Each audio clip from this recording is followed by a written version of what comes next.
মাটির ওই কবর গৃহে শোয়ায়ে দিলাম যারে, ডাকলেও শত কেউ কখনো আসবে না মাটির বিছানা ছেড়ে, মাটির কবর গৃহে শোয়ায়ে দিলাম যারে। নবী রাসূল সবাই ইমাম আল্লাহর ওলি যত আছেন শুইয়া কবর গৃহে লক্ষ কোটি শত, ডাকলেও শত কেউ কখনো আসবে না ভাই মাটির বিছানা ছেড়ে, মাটির কবর গৃহে শোয়ায়ে দিলাম যারে। আশ্চর্য লাগছে।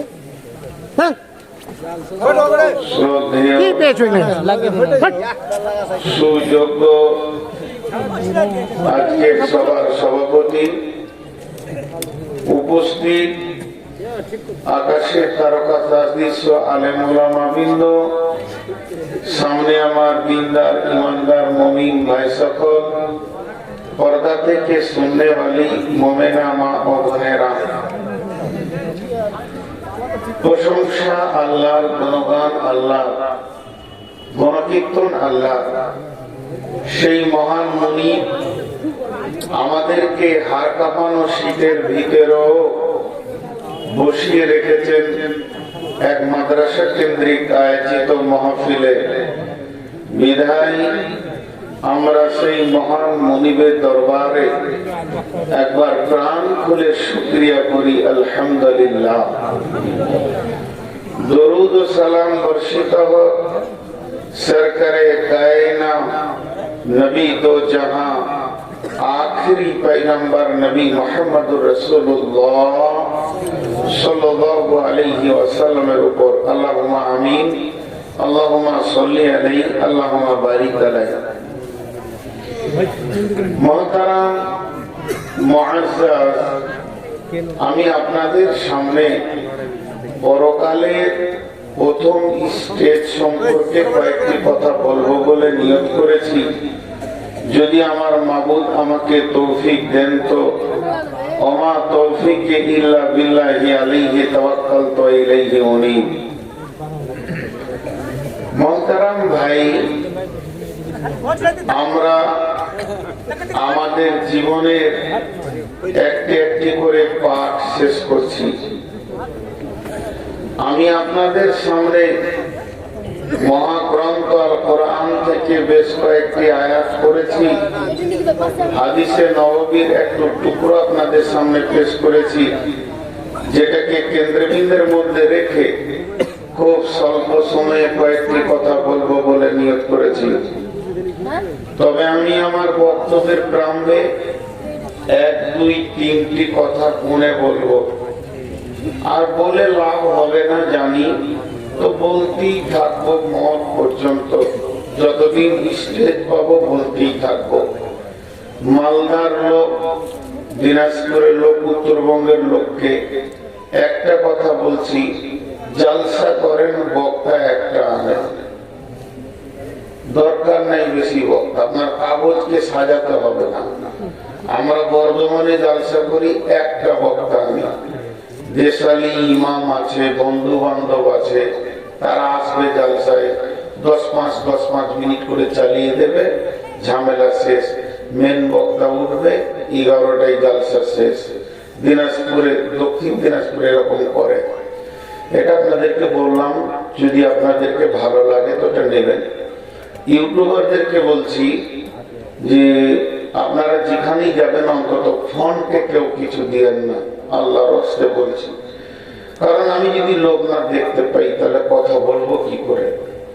আর আপনারাও রাগিয়েন না, কারণ যখন অসময়ে এদের কাছ থেকে আপনারা শুনতে পান, বক্তব্যগুলো বিছানায় শুয়ে শুয়ে শোনেন কখন, যখন পুরো দেশে জালসা বন্ধ থাকে তখন। আপনারা জানেন না, এবছর আমি বাংলাদেশ যাইনি। জানুয়ারি এবং ডিসেম্বর 2 মাস বাংলাদেশে থাকে, ওদের জাতীয় নির্বাচন, এর জন্য আমি যাইনি। তো বাংলাদেশ থেকে প্রতিদিন ফোন আসছে, হুজুর লাইভ দেবেন, আমরা দেখছি। তো এই দেখেন লাইভ চলছে আমার, ওরা বাংলাদেশ থেকে দেখছে। আজকে আপনার গ্রামের জালসা, কিন্তু বাংলাদেশে বহু লোক দেখছে। আমি কটাই উঠবো সব ফলো রাখে ওরা। অতএব এগুলোকে বাধা দিয়েন না, তবে খুব বেশি ডিস্টার্ব করলেও হবে না। কারণ যে ঘর থেকে এসে রাত জেগে বসে আছে, তাকে যদি তোমরা কষ্ট দাও, এই প্রোগ্রামটা করেছে এলাকার লোক, এত খেটে প্রোগ্রাম করেছে, আর ওদেরকে যদি ডিস্টার্ব করো তাহলে প্রোগ্রামটা করবে কে? তাহলে তোমরা এই প্রোগ্রাম করো আর 2000 ক্যামেরা দিয়ে দাও, কোনো অসুবিধা নেই। তো যাই হোক, সবাইকে সবার মতো করে আমি বললাম, আমি সবারই মেহমান, বিদায় সবাই মেনে নেবেন। এখন আমি আমার বক্তব্যের দিকে আগিয়ে যাচ্ছি। আমার সব কথা বলা হয়ে গেল। আমরা যে জায়গায় আছি এটা ইহকাল, ইহকাল, আর আমাদের সামনে একটা কাল আছে, সেটা পরকাল। মন চায় আর না চায় যেতে হবে। আপনার আমার ইচ্ছা থাকুক আর না থাকুক, মরতে হবে। আল্লাহ এ কথা কাউকে দিয়ে খবর নেবেন না যে তোমার কাজ গোছানো হয়েছে কিনা। ডাক আসবে, যেতে হবে। এমনও দিন চারিদিকে কাজ ছড়িয়ে আছে, আপনি ভাবছেন সকাল উঠে সব কাজ করব, যেতে হবে। এর জন্য কোন রকম আপনার কাছে ইনফরমেশন আসবে না, যেতে হবে। একটা লোক বলতে পারবেন না যে না আমি যাব না। এখানে যত দামি মানুষ হোক আর যত বেঈমান হোক, মতের কোলে ঢলে পড়ে কবরে যেতেই হবে। এখানে কারো কোনো কিছু করার নাই। একটা জিনিস যদি আপনাকে আমি বলি, ভাই আমার সঙ্গে বর্ধমানে 5 দিন চলেন, আপনি বলবেন আমার কাজটা একটু গোছিয়ে নিয়ে যাব, কিন্তু গুছাতে দেবে না। এদিকে মেয়ের বিয়ের দিন হয়ে গেছে, ছেলে কলেজে ভর্তি হয়েছে, নাতিনের খতনা হয়েছে, নাতিনিকে বিয়ের জন্য কেউ দেখতে এসছে, জমিতে ধান কাটা আছে, আড়তে ধান দেওয়া আছে, টাকা নিতে হবে। এই চারিদিকে কাজের বিক্ষিপ্ততা হয়ে আছে। এসে বলবে চলো, যেতে হবে, কোনো উপায় নাই। মন চায় আর না চায়। একটু আগে আলোচনা করছিলাম, একজন দার্শনিক বলেছেন আল্লাহ দেয় একসঙ্গে, নেই কিস্তিতে। কথা বুঝাতে পেরেছি? আপনাকে আমি 1 লক্ষ টাকা দিলাম একসঙ্গে, 1 টাকা কম দিইনি, কিন্তু যেদিন নিতে শুরু করেছি, দেন আপনি 10, 20, 50 করে দেন, একদিন শোধ হয়ে যাবে। তো আল্লাহ গোটা বডিটা দেন একসঙ্গে, আর নেন কিস্তিতে। কিস্তিতে নেন মানে চোখ নেবে, দাঁত নেবে, শরীর নেবে, হাঁটু নেবে, ক্ষমতা নেবে, দুর্বলতা আসবে, শেষ কিস্তি জানটা নেবে। যখন কিস্তি শুরু হয়ে যাবে, তখন আপনাকে আমাকে ভাবতে হবে এবার আমার পরিশোধের দিন আসছে। তবে আর একজন দার্শনিক বলেছেন পৃথিবীতে আসার ব্যাপারে সিরিয়াল আছে, যাওয়ার ব্যাপারে কোনো সিরিয়াল নেই। আসবে কে? বড় ভাই আগে আসবে, তারপরে 2 নম্বর ভাই আসবে, তারপরে 3 নম্বর ভাই আসবে, তারপরে 4 নম্বর ভাই আসবে, তারপরে 5 নম্বর ভাই আসবে। কিন্তু যাওয়ার ব্যাপারে কোনো সিরিয়াল নাই। আমি নিজের চোখে দেখেছি, আমারই 2 নম্বর বোনের বিয়ে হয়েছে, যেখানে ফ্যামিলিতে 5-6 ভাই, 5 ভাই, সব থেকে ছোট আগে মরলো, আর বড় দুটার সামনে খাট ধরে, আর তারপরে 3 আর 4 পেছনে খাট ধরে শুয়ে আছে, সব থেকে ছোট আগে চলে গেল। তো এই জন্য যাওয়ার ব্যাপারে সিরিয়াল নাই, কিন্তু আসার ব্যাপারে সিরিয়াল আছে।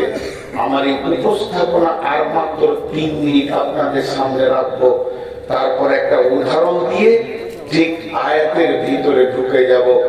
তো আল্লাহ তাবারক ওয়া তাআলা বলছেন, তোমরা যে পৃথিবীর বুকে বিচরণ করছো, জেনে রাখো আমার প্রত্যেকটি প্রাণীর উপরে সূক্ষ্ম দৃষ্টি আছে, এবং কবে তোমাকে আমি নিব আমার ডেট ফেল হবে না।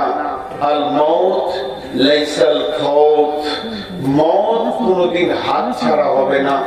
চাকরি হাত ছাড়া হয়ে যেতে পারে, ট্রেনটা ধরতে পারলাম না হাত ছাড়া হয়ে যেতে পারে, বাসের টাইমে পৌঁছাতে পারলাম না হাত ছাড়া হয়ে যেতে পারে, আমার একটা ভালো চান্স এসেছিল বিজনেসের হাত ছাড়া হয়ে গেল, হতে পারে। পৃথিবীর বহু জিনিস হাত ছাড়া হবে, কিন্তু আল্লাহ তাবারক ওয়া তাআলা বলছেন, ওয়ালিকুল্লি উম্মাতিন আদাল হাত্তা ইযা দাআ আদালুহা লা ইস্তাখিরুনা সাআতাও ওয়া লা ইস্তাকদিমুন। মা আমার, বোন আমার, প্রত্যেকটি প্রাণীর কপালে তার মৃত্যু ডেট লেখা আছে। একটা সেকেন্ড আগে হবে না, পিছে হবে না, হাত ছাড়া হবে না। পৃথিবীতে যতগুলো প্লেয়ার আছে, জি, তারা ফুটবল ময়দানে নামে, ক্রিকেটের ময়দানে নামে, এক দেশ জিতে যায় আর এক দেশ হেরে যায়, কিন্তু জীবনে মতের সঙ্গে লড়াই করে কেউ জিতেছে এ আজ পর্যন্ত ইতিহাসে নাই, আর কিয়ামত পর্যন্ত ইতিহাসে থাকবে না। যেদিন মত আসবে সেদিন তোমাকে হার মানতেই হবে, মতের কোলে ঢলে পড়তেই হবে। এবার একটা উদাহরণ আপনাদেরকে আমি দিই, উদাহরণটা মন দিয়ে শুনবেন সবাই। এই যে গলিটা, খামারটা, ধ্যান দিয়ে শুনে, আমার উদাহরণগুলোর ভিতরে খুব চমক থাকে। গোটা খামারে একটা তিরপল দিয়ে দেন, এই নেট, ভালো নেট, মজবুত, চারিদিকে টান করে বেঁধে দেন। বেঁধে দেওয়ার পর গোটা নেটটা সমান হয়ে গেল। এই যে ছেলেরা গুলি খেলে মারবেন, কিংবা সাইকেলের বল, কয়েক লক্ষ ছিটিয়ে দেন, সব নেটে চকচক চকচক করবে। মধ্যখানে একটা ইট দিয়ে দেন, আর তার কাছে একটা ফুটো দিয়ে দেন, দেখবেন সব ধীরে ধীরে ওখানে গিয়ে top top top top top top করে পড়বে। কথাটা বোঝাতে পারলাম? আমি আপনাদেরকে বোঝাতে পারলাম? হ্যাঁ না বলে না? বুঝেছেন? তো এই বিশ্বে যত মানুষ ছিটানো আছে,